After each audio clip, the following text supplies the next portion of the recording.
It's much less a problem of too many. And yes, we're not going to overextend ourselves at DC. We're going to be very careful with the product that we put out and making sure everything is as good as it can possibly be. I think that what's happened is people have gotten really lazy with their superhero stories. And they have gotten to the place where, it's a superhero, let's make a movie about it. You know? I do not need a 40-year-old white dude to tell me what didn't work for him about A Wrinkle in Time. It wasn't made for him. How long will you play Captain Marvel for? I don't know. Does anyone want me to do it again? Don't be so modest. I don't know. I really don't know. I don't have the answer to that. Brie Larson isn't exactly living up to the Marvel reputation of Captain Marvel. No, this time she's making waves for all the wrong reasons. The actress has taken aim at James Gunn, criticizing him for hiring too many white male actors in his new DC universe. It's the latest chapter in Hollywood's ongoing diversity debate, and Brie isn't holding back. She's calling for more gender-swapped superheroes, pushing for women to get bigger roles, and making it clear she's not happy with Gunn's casting decisions. But here's the twist. Gunn isn't backing down. He's sticking to his guns, pun intended, emphasizing that he hires based on talent, not identity politics. The drama escalates as rumors swirl that Brie Larson may be considering stepping away from her role as Captain Marvel. After years of facing backlash, criticism, and what she describes as persistent sexism, is she finally ready to quit? Or is this just another attention-grabbing move? What's certain is that this isn't just another Hollywood spat. It's turning into an all-out showdown between two of the biggest names in the superhero world.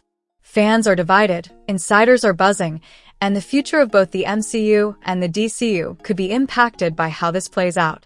So, is Brie truly fighting for equality, or is she just pushing her own agenda? Is James Gunn right to prioritize storytelling over politics? And what does all of this mean for the future of both Marvel and DC? Miss Marvel was a failure, the Marvels was a huge failure, and this is all due to the DEI-driven agenda for these films and television shows. But the question is, will James Gunn cave to Brie Larson's demands? And really, it's hard to say, but I would not bet on it. Is there any competition between the different sects, the different groups? There's no competition for me because I'm the strongest. I do not need a 40-year-old white dude to tell me what didn't work for him about A Wrinkle in Time.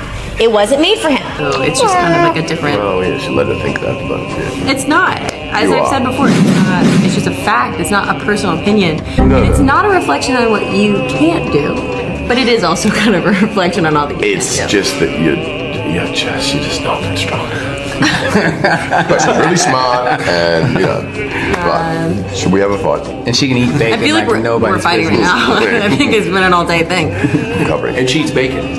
Like nobody's business. A lot. Brie Larson is once again at the center of controversy, and this time, she's directly calling out James Gunn's DC universe. According to sources, Larson is upset over Gunn's decision to cast white male actors in prominent roles, accusing him of sexism for not incorporating more diversity and woke choices into the casting. Insiders suggest that Larson is pushing for more gender-swapped roles, particularly for iconic superheroes like Green Lantern, and is demanding greater female representation. This has led to tension behind the scenes. Is Brie Larson secretly undermining James Gunn's vision for the DC universe by insisting on a more progressive, woke agenda? Or is she simply advocating for more inclusive casting? Let's dive into the details and uncover what's really happening in Hollywood. Stay tuned for all the shocking behind-the-scenes drama.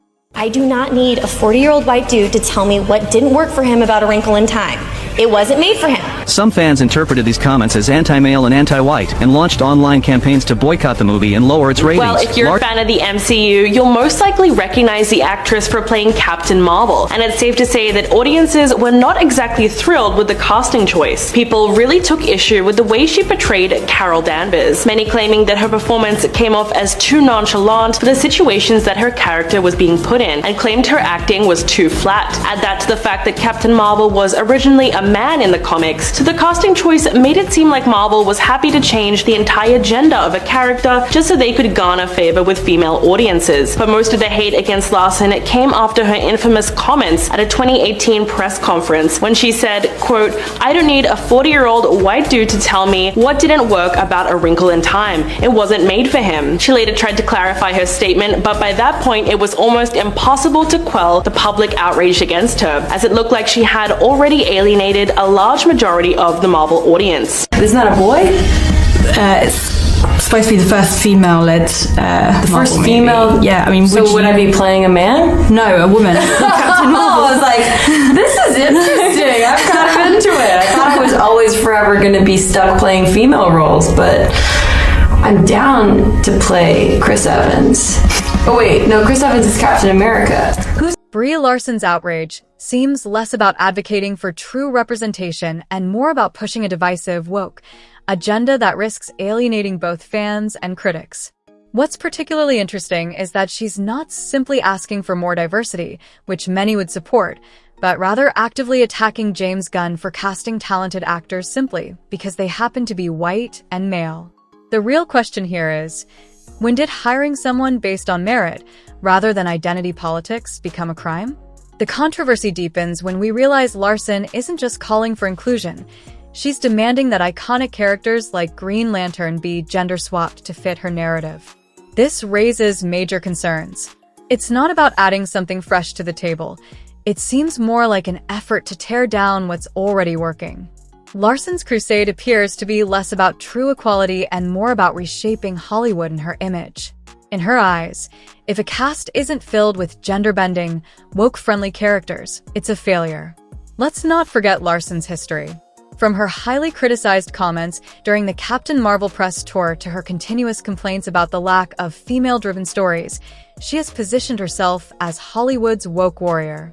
But the question remains, is her outrage coming from a genuine place, or is it simply a desperate bid to stay relevant as her own projects, like Captain Marvel, fade from the spotlight?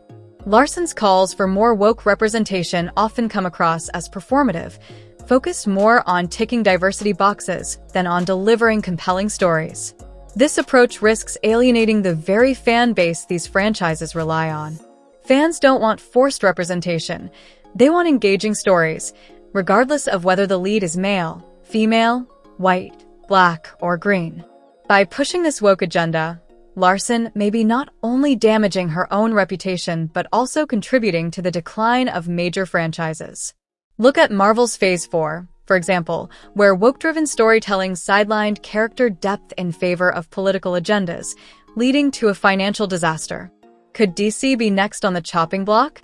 On the flip side, James Gunn's decision to resist gender-swapping iconic DC characters like Green Lantern is a clear stance against the idea of altering beloved figures for the sake of appeasing certain narratives. Gunn's refusal raises an important question. Is he protecting the integrity of the DC universe, or is he resisting change that could bring in fresh perspectives? Only time will tell. Do you think that there are too many superhero shows and movies and yeah, I do think there's too many. So what do you do about that? But I don't think it's much less a problem of too many. We're not going to overextend ourselves at DC.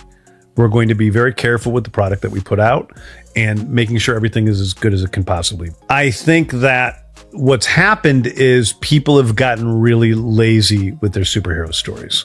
They have gotten to the place where, oh, it's a superhero, let's make a movie about it. Let's make a sequel because the first one did pretty well. They aren't thinking about, why is this story special?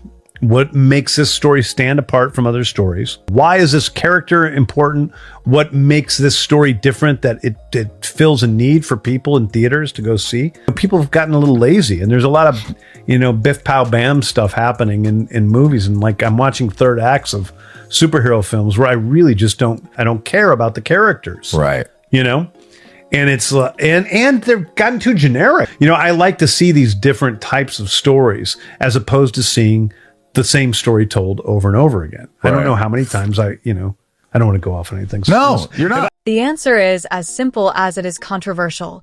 James Gunn understands that gender-swapping beloved characters isn't just risky, It's disastrous for the fan base. His refusal to cave to Brie Larson's demands for gender swapping shows that he's learned from Hollywood's recent mistakes. Take Marvel's Phase 4 as a prime example. Projects like She-Hulk and the Marvels were pushed with a heavy emphasis on woke messaging rather than storytelling, and they failed both critically and financially. Fans don't want to see classic characters reinvented to serve a political agenda. They want the characters they grew up with, the ones they've connected with for years, to be respected. The DC Universe has a rich history with iconic characters like Green Lantern, Batman, and Superman, all of whom are deeply embedded in the culture of comic book fandom. These are symbols, and messing with their core identities feels like an attack on that legacy. Gender swapping these roles would only serve to alienate the core audience, the people who've supported these franchises from the start. Gunn is smart enough to recognize that you can't build a new cinematic universe on a foundation of fractured fan loyalty. But let's go a step further. Gunn likely knows that pandering to Brie Larson and her woke demands could sabotage his entire DC reboot. We've already seen the blowback from previous attempts at this kind of forced diversity casting in other franchises. Just look at Star Wars, where fans felt their beloved characters were being pushed aside in favor of a political narrative. The backlash was intense and lasting. Gunn, who's tasked with rebuilding DC from the ground up, isn't about to make the same mistake. Let's be clear, this isn't about saying there's no room for strong female characters or diversity. DC has had successful female heroes like Wonder Woman, and no one's asking to swap her for a male version. The difference here is that Gunn recognizes there's a way to introduce new, diverse characters without dismantling what's already beloved. Instead of gender-swapping Green Lantern or Batman, why not develop compelling female characters who can stand on their own? Now, back to Brie Larson. Could her accusations of sexism backfire and damage her Hollywood reputation? It's certainly possible. By positioning herself as the face of woke Hollywood, Larson risks alienating both fans who just want good stories and industry professionals who want to avoid the pitfalls of forced diversity. If she continues to push this narrative too hard, she could end up hurting her own standing in Hollywood, especially if the audience feels she's prioritizing political agendas over the love of the characters they've known for years. I am so grateful to be up here talk about something that's really important to me. I'd like to bring to light an aspect of our industry that has risen to the surface in the last week. It's an issue that's been bubbling since really the whole time, but this issue has a solution that each one of us in this room can participate in. USC Annenberg's Inclusive Initiative released findings. 67% of the top critics reviewing the 100 highest grossing movies in 2017 were white males. Less than a quarter were white women, and less than 10% were unrepresented men. Only 2.5% of those top critics were women of color. This is a huge disconnect from the US population breakdown of 30% white men, 30% white women, 20% men of color, and 20% women of color. Am I saying that I hate white dudes? No, I'm not. But what I am saying is that if you make a movie that is a love letter to women of color, other people besides white dudes like Star Wars and would love the opportunity to do a set visit. I don't hate white dudes. I'm just saying we need to be conscious of our bias and do our part to make sure that everyone is in the room. I do not need a 40-year-old white dude to tell me what didn't work for him about A Wrinkle in Time. It wasn't made for him. Brie Larson's constant attacks on the so-called patriarchy in Hollywood are evolving from just controversial talking points to shaping a public persona that could backfire in a major way. By continually accusing male directors and producers of sexism, she's playing a dangerous game. Let's not forget, Hollywood has long thrived on relationships and connections, and alienating key figures like James Gunn, who now heads one of the biggest cinematic universes, could cost her more than she realizes. What's even more damaging is that her accusations are starting to feel less like genuine calls for equality and more like personal vendettas. While Larson portrays herself as a champion for female empowerment, her repetitive outbursts are growing tiresome, even for those who once supported her. Fans and industry professionals alike can only hear so much about sexism before they start asking, is this truly about injustice, or is it about control? The more Larson continues down this path, the more it tarnishes her brand. Take a look at what's happening in the entertainment industry right now. Viewers are growing tired of the woke agenda, and actors who aggressively push it are starting to face the consequences. Look at The Marvels, a project heavily promoted as female-led and empowering, only to crash at the box office. If Brie Larson keeps accusing male colleagues of sexism when things don't go her way, she risks positioning herself as a professional liability. Producers and directors may start thinking twice before casting her in major roles because the risks are just too high. No one wants to deal with a headline-making scandal every time casting decisions don't align with Larson's preferences. Let's be real. If she's willing to publicly attack someone as influential as James Gunn, who's next? Her list of industry allies could shrink rapidly if she's seen as someone who weaponizes gender politics to get ahead. The biggest irony is that Larson's accusations could end up undermining the very cause she claims to champion. By crying sexism so often, especially when it seems more about personal preferences than actual injustice, she risks cheapening the importance of gender equality in Hollywood. When every disagreement becomes a battle of sexism, the real cases of inequality get overshadowed. And that's dangerous, not just for her, but for the entire movement. In short, Brie Larson is playing with fire. Her relentless accusations of sexism may have worked in the beginning, but the longer this goes on, the more it looks like sour grapes rather than a genuine fight for equality. If she's not careful, she could not only damage her career but also her standing as a supposed advocate for women. This backlash could be the beginning of the end for her as a Hollywood A-lister, and she'll have no one to blame but herself. How long will you play Captain Marvel for? I don't know. Does anyone want me to do it again? Don't be so modest. I don't know. I really don't know. I don't have the answer to that. So, how much power does Brie Larson really hold over casting decisions in the new DC universe? The short answer: not nearly as much as she thinks. While Larson may be a vocal advocate for woke casting choices, the reality is that her influence over DC's direction is minimal, especially under James Gunn's leadership. Let's break it down. Larson's clout primarily comes from her role as a prominent face in Disney's Captain Marvel and her outspokenness on social justice issues. However, this kind of influence doesn't automatically translate into decision-making power at DC, a completely different studio with its own vision and goals. The fact that she's publicly criticizing Gunn for not bowing to her demands highlights just how little control she actually has. If she had any real power, she wouldn't need to create this drama. She'd simply influence the decisions behind the scenes. Instead, her tactics are starting to feel more like a desperate attempt to stay relevant as Hollywood shifts away from woke casting. James Gunn, who is now leading the reboot of the DC universe, has a long track record of sticking to his creative instincts. He makes decisions based on what's best for the story, not what satisfies the latest social agenda. We saw this in Guardians of the Galaxy.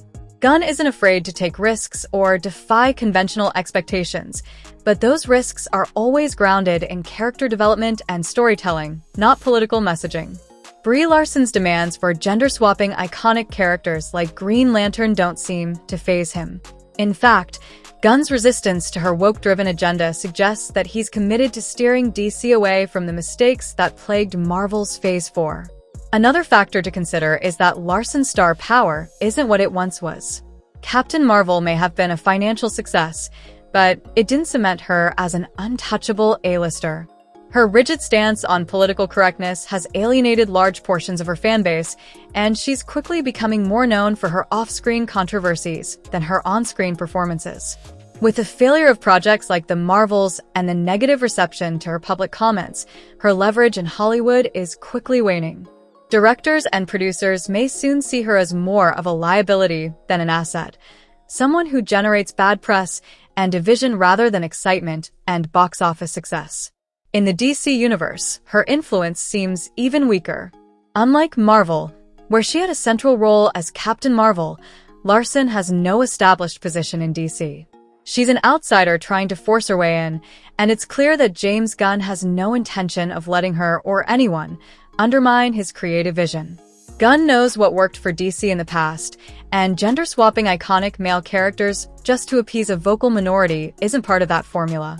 Her influence in this situation is more performative than real, and her attempts to stir up controversy only highlight her lack of actual sway.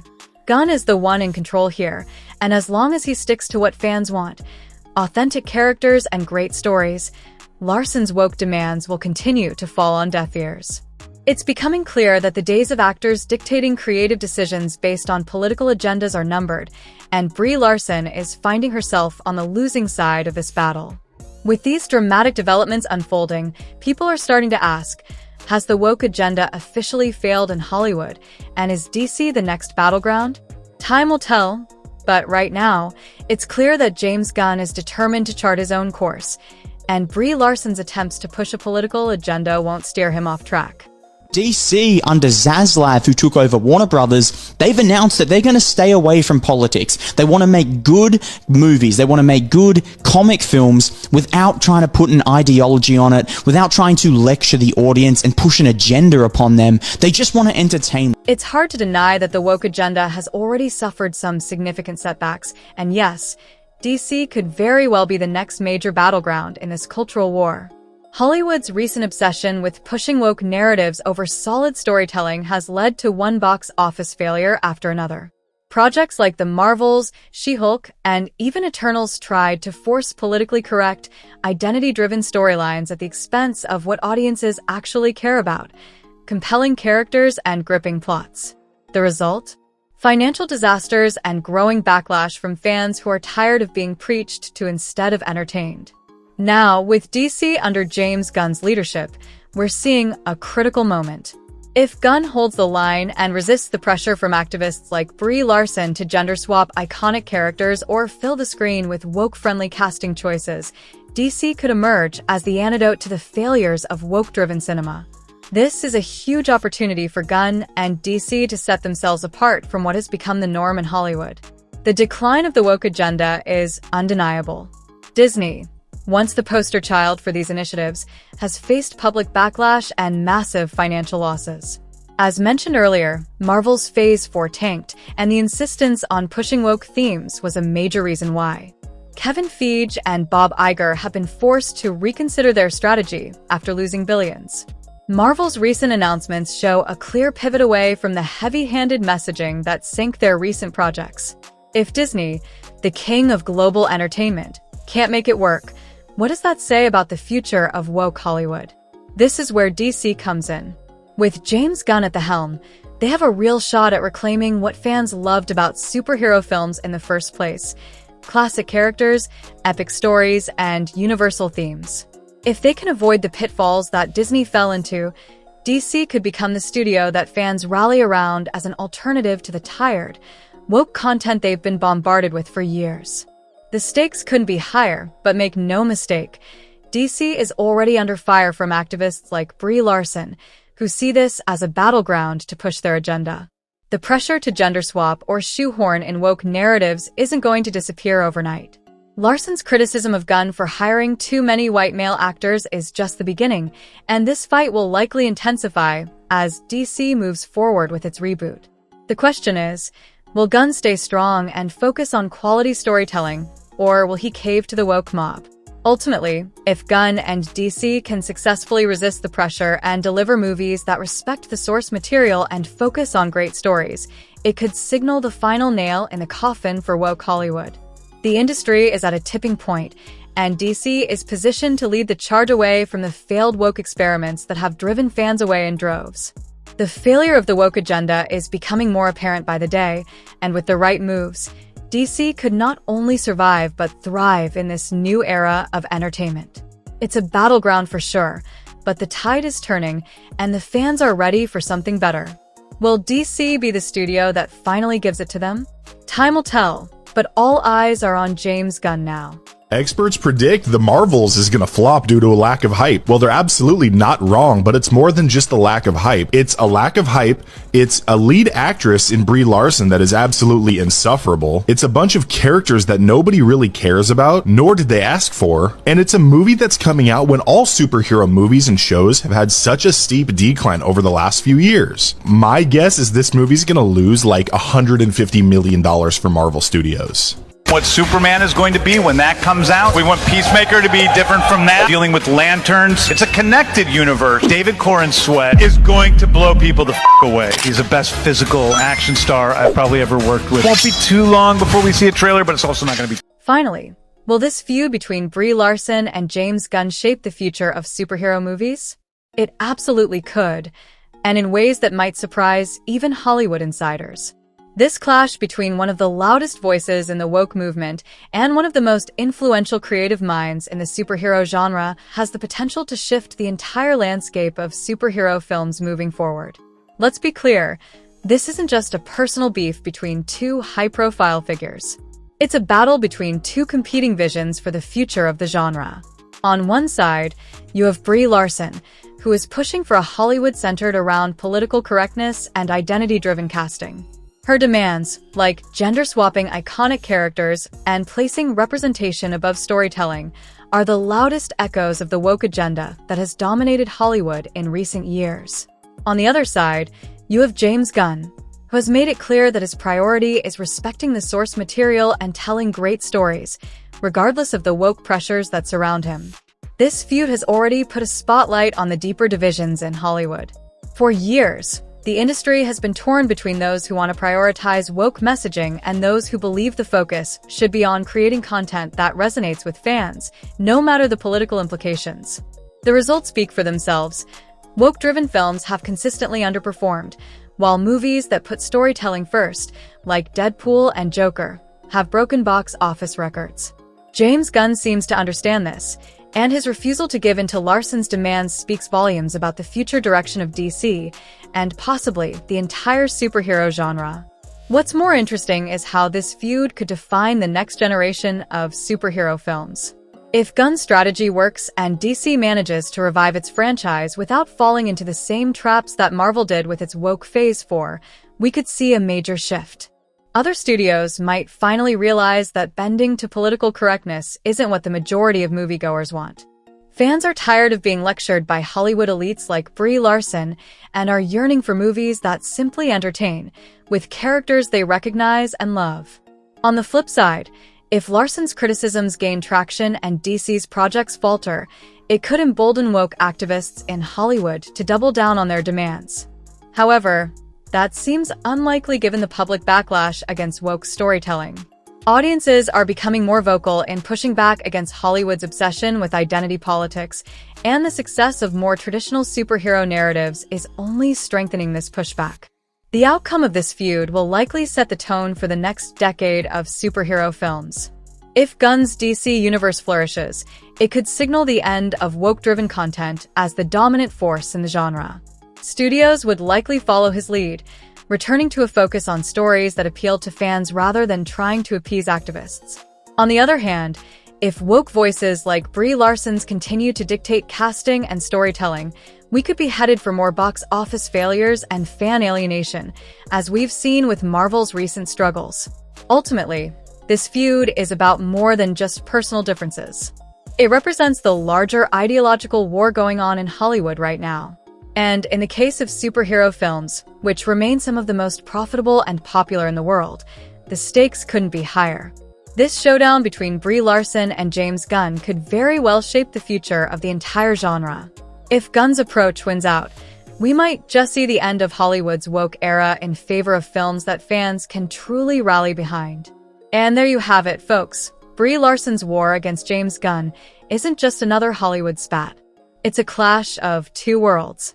On one side, we have Larson desperately clinging to a failed woke agenda that has alienated fans and tanked box offices. On the other, James Gunn is fighting to save the DC universe from the same mistakes that wrecked Marvel's Phase 4. The big question now is, will Gunn stick to his guns and deliver the superhero films fans have been begging for? Or will he cave to the woke mob and watch DC crumble under the same pressures that nearly destroyed Marvel? This feud may just be the tipping point for Hollywood. If Brie Larson's demands for woke casting and gender-swapping iconic characters win out, we're looking at a future filled with box office disasters and frustrated fans. But if James Gunn stands his ground and resists, it could signal the end of the woke era in superhero films and maybe even Hollywood itself. Let's face it, The woke agenda has already failed in so many ways, and this feud is a defining moment. Will we see more agenda-pushing content or a return to great storytelling? It all comes down to how this showdown plays out. Stay tuned, because this Hollywood drama is far from over, and it's about to get even more explosive. I do not need a 40-year-old white dude to tell me what didn't work for him about A Wrinkle in Time. It wasn't made for him. I want to know what that film meant to women of color, to biracial women, to teen women of color, to teens that are biracial. And for the third time, I don't hate white dudes. These are just facts. These are not my feelings. And I'm really sorry, Lindsay, please. If you look at the MCU, there are very few superheroes. There are very few traditional superheroes. There was never a guy with a secret identity until Spider-Man in the MCU. That's true. Their Cap was turned into a soldier, even though he wears a mask. And that's all there was in DC. Iron Man outed himself at the end of the first Iron Man because they don't want to deal with the secret identity stuff. Yep. So there is a bit more of a fantasy element to DCU. 100%.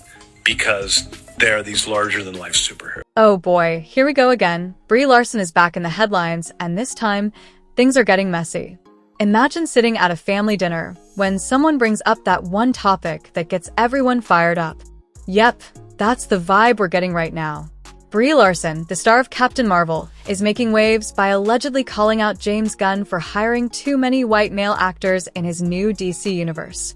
And let's just say, it didn't go the way she probably hoped.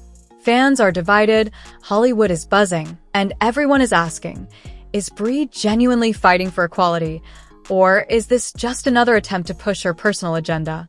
On one side, you've got James Gunn, cool as ever, sticking to his guns, pun intended, and saying he just wants to focus on making great movies. On the other, Brie Larson, Hollywood's self-proclaimed woke warrior, is demanding gender-swapped superheroes and calling out sexism. Yeah, it's a lot to unpack. But here's where things take an even bigger turn. Reports are now saying that Brie Larson might be considering leaving her role as Captain Marvel altogether because of the constant backlash and what she claims is ongoing sexism.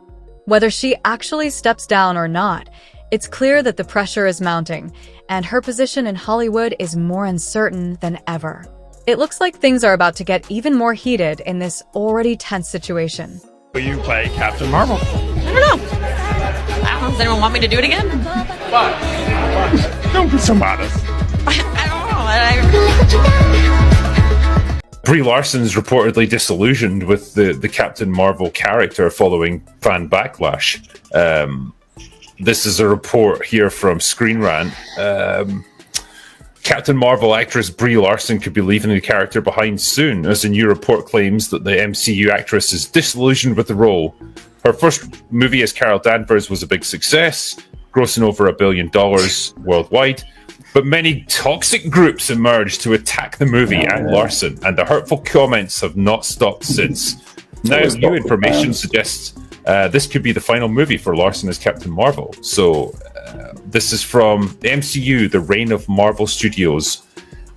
It says Larson grew disillusioned with her role.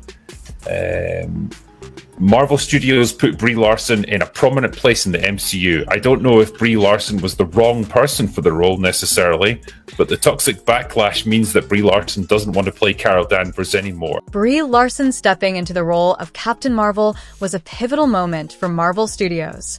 Her debut as Carol Danvers in 2019's Captain Marvel was a commercial triumph, raking in over $1 billion worldwide.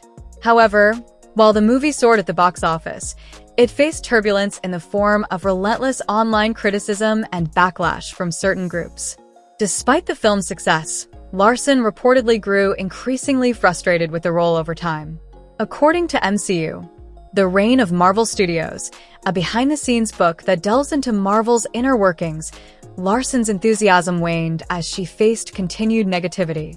Joanna Robinson, one of the book's authors, explained on the Watch podcast that Marvel Studios placed Larson in a prominent position within the MCU, but the toxic backlash meant she no longer wanted to play Carol Danvers. Imagine pouring your heart into a role only to be bombarded by constant criticism. It's no surprise Larson might be ready to move on. After all, it's like putting in hard work at a job only to constantly hear, "Yeah, but you could have done it differently." No wonder Larson might be feeling like it's not worth it. Adding fuel to this speculation, the upcoming Avengers. Secret Wars could serve as a soft reboot of the MCU, offering a convenient way for Larson to gracefully exit the franchise. Robinson hinted at this possibility, referencing Marvel Studios' President Kevin Feige's comments about pruning the current storyline to introduce new characters like the X-Men and Fantastic Four. This reboot could potentially recast several key characters, including Captain Marvel, while maintaining continuity with new heroes like Iman Vellani's Ms. Marvel and Teyonah Parris's Monica Rambeau. For fans, this could mean a bittersweet farewell, as recasting Larson's character as part of the reboot could allow Captain Marvel to live on while giving the actress a dignified exit. Larson's portrayal of Captain Marvel wasn't just polarizing because of the backlash. Some viewers criticized her performance, claiming it was flat or nonchalant, especially given the high-stakes situations Carol Danvers faced.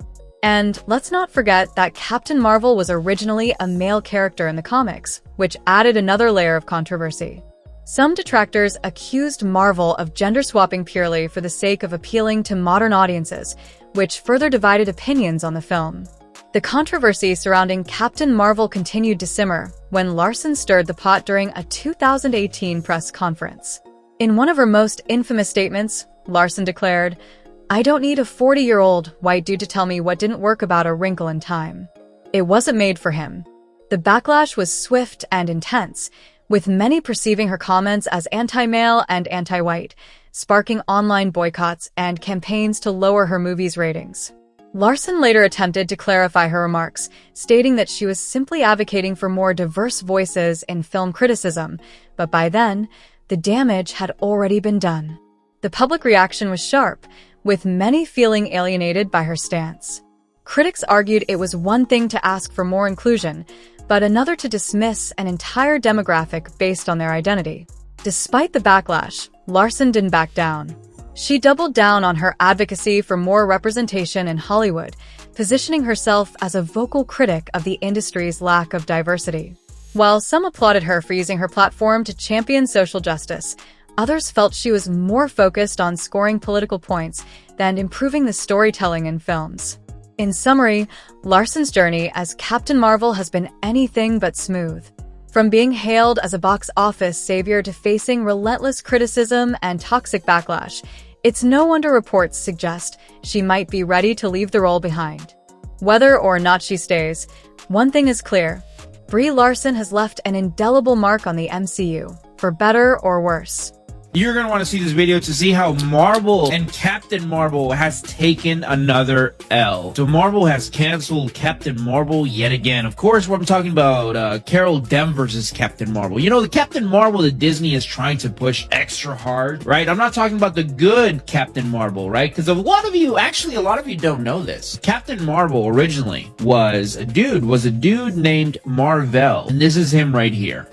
But Disney and Marvel, they said no. We have too many powerful men, and we need powerful women. So instead of creating a new character, right? Instead of being original, let's take Miss Marvel, right? Because this was the original Miss Marvel. This is how she looked originally.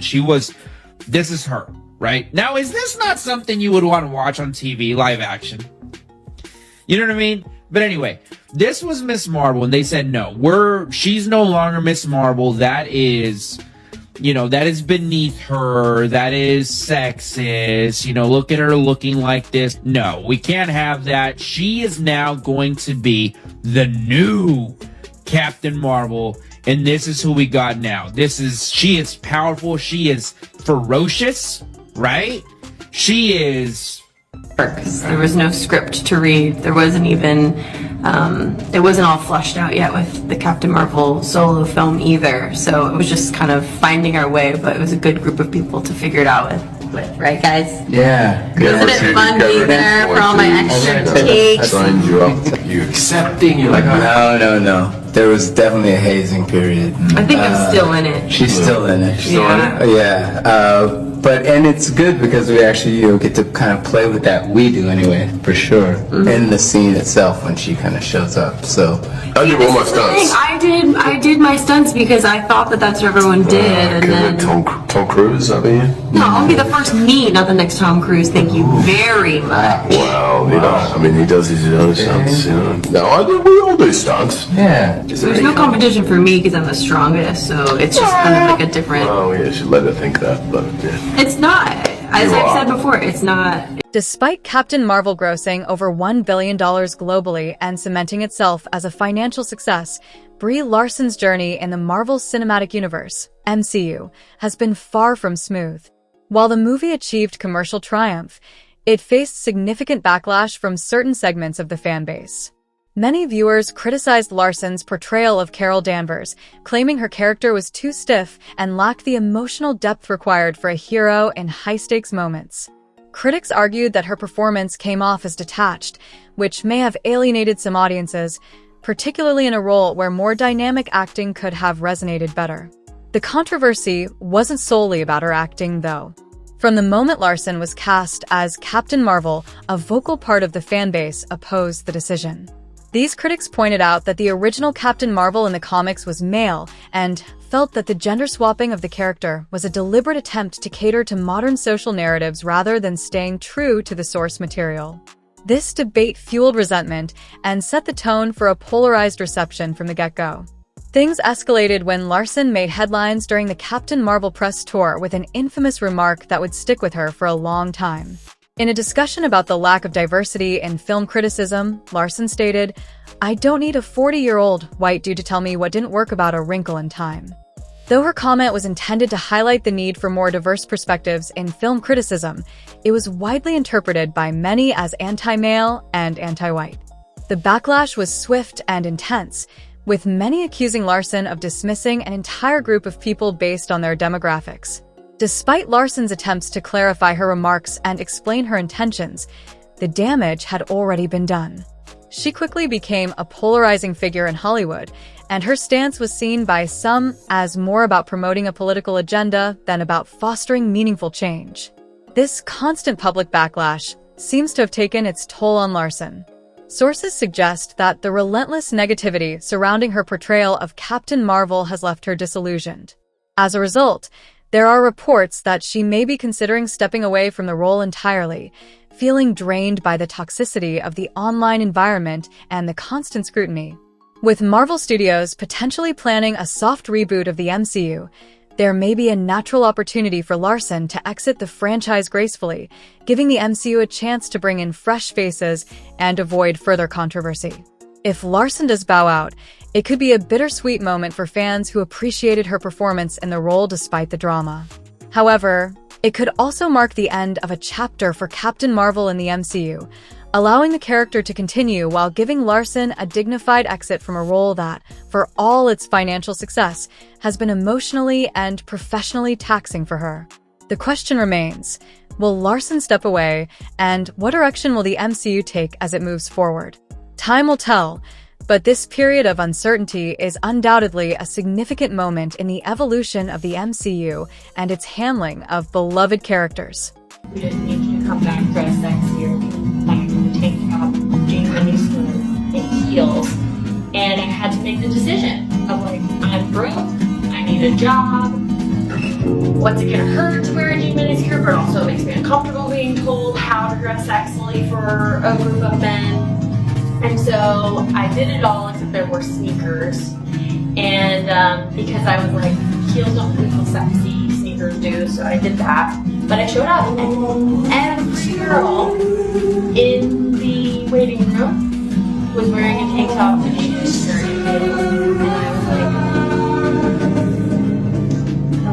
are we here to act or are we here to play out dude's fantasy? I'm not sure. I think that we need to go back to, like, even back in the day when I came to Hollywood, right? Scooby-Doo got greenlit because people liked the script. You may like the movie, you may not like the movie, but it got greenlit because people liked the script. And today people are greenlighting projects because an IP has to be out on a certain date, which means that the screenplays are worse. And movies are suffering for it. And TV is thriving because there's so much good television out there.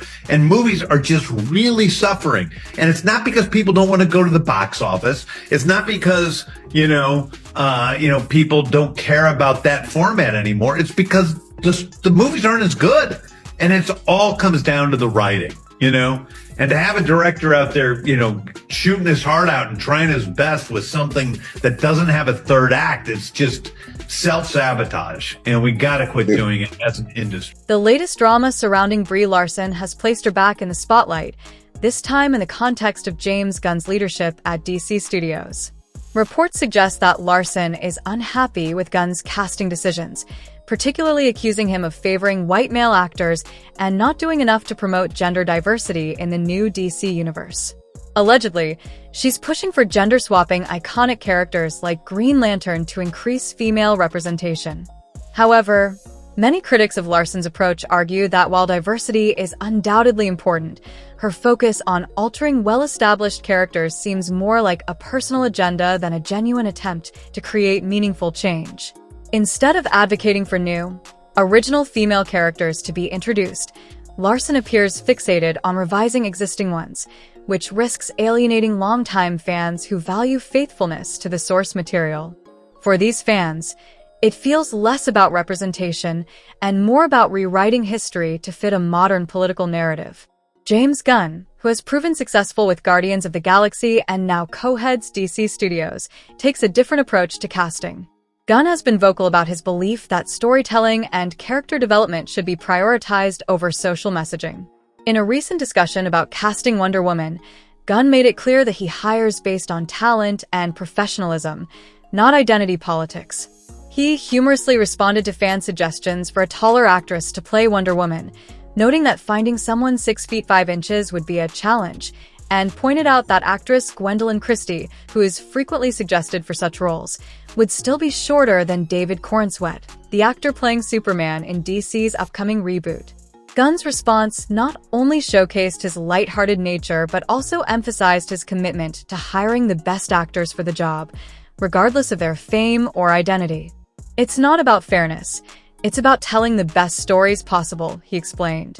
While he didn't outright dismiss the idea of bringing back Gal Gadot as Wonder Woman, he indicated that recasting iconic roles is still on the table, highlighting his pragmatic approach to character casting. This philosophy has earned Gunn the respect of fans who are weary of seeing beloved characters altered for the sake of modern political correctness. By sticking to his principles and focusing on casting based on merit and story, Gunn aims to build a DC universe that honors its comic book origins while delivering compelling, well-crafted narratives.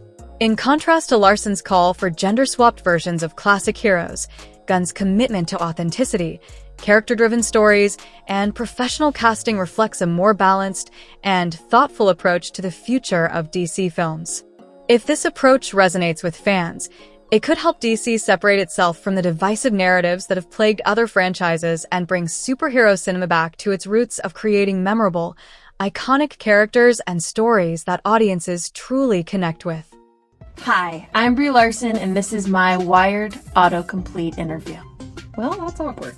Is Brie Larson Captain Marvel? I'm sorry that you have to Google that. I feel like the Disney execs are super bummed about that. Why is Brie Larson's costume green? Am I allowed to tell you that? I mean, it's kind of complicated. Like, don't you change your style as you grow and get older? It's like, whatever, man. It was the 90s. What do you want me to say? Where did Brie Larson grow up? I was born in Sacramento, but moved to Los Angeles when I was like 7 or 8, something like that. I don't really like it when people ask that question, like, where are you from? Because then I say Los Angeles, and they go, it's crazy you're from Los Angeles. No one's from Los Angeles. I'm like, oh, it's actually Sacramento. And they're like, no way, I'm from Sacramento. Where did you grow up? I grew up in, I'm like, I don't know Sacramento. And they're like, it's just hard, you know? Did Brie Larson go to... We're never gonna know. Go to college? No! I almost walked into a buffet on the way here. It's a wonder that I even made it into this interview. The debate between Brie Larson and James Gunn has indeed become one of the more interesting storylines in Hollywood right now. Larson's vocal advocacy for more female-driven stories and diversity in Hollywood is, on the surface, a noble goal. However, as you pointed out, Many critics feel that her approach is less about enhancing storytelling and more about ticking boxes when it comes to diversity and representation. Instead of promoting new, original female characters that could stand on their own merits, Larson seems more focused on drastically changing existing male roles for the sake of representation. This could risk alienating longtime fans who have a deep connection with the original characters, which in turn undermines the authenticity that the audience expects. Larson's comments and actions have indeed polarized opinions. While some admire her for using her platform to advocate for diversity, others feel that her activism has, in some cases, come at the expense of the art of storytelling. Films like The Marvels, which have been criticized for leaning heavily into political messaging, have seen mixed reactions, and some blame Larson's outspoken persona for the lack of enthusiasm surrounding the project. This growing divide in the fan base has affected her standing in Hollywood. Her reputation as a polarizing figure could potentially impact her career, as studios may be hesitant to cast her in major roles if they fear that her presence will overshadow the project with controversy. On the other hand, James Gunn's approach to casting and storytelling, focusing on authenticity, character development, and staying true to the essence of the source material, seems to resonate with many fans who are exhausted by the political messaging that has dominated the industry in recent years. Gunn has made it clear that his focus is on creating compelling stories rather than making changes for the sake of political correctness. He argues that it's better to create new, diverse characters rather than change existing ones to fit a modern narrative. DC's shift under Gunn's leadership seems to be about returning to the basics, focusing on great stories, character integrity, and fan engagement. By avoiding politically driven narratives and prioritizing entertainment, DC hopes to rebuild trust with its fanbase, who have been disappointed by the over-politicization seen in other superhero franchises. This approach also aligns with Warner Bros.' overarching strategy to focus on creating quality entertainment over pushing a particular political agenda. As for the larger implications, if Gunn's strategy proves successful, it could signal the end of the so-called woke era in Hollywood's superhero films. The entertainment industry might shift away from the heavy-handed inclusion of political messaging and return to crafting stories that prioritize universal themes, compelling characters, and high-quality entertainment. If Gunn manages to build a cinematic universe that balances diversity with strong storytelling, it could set a new standard in Hollywood. In the end, both Brie Larson and James Gunn represent two different visions for Hollywood's future.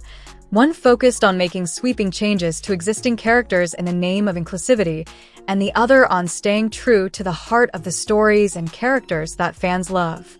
Whether or not Larson is justified in her demands depends on your perspective, but it's clear that Gunn's focus on quality storytelling resonates more with those looking for a return to the roots of what made superhero films so beloved in the first place. What do you think? Is Larson's push for change a much-needed evolution in Hollywood? Or is Gunn's commitment to storytelling the way forward?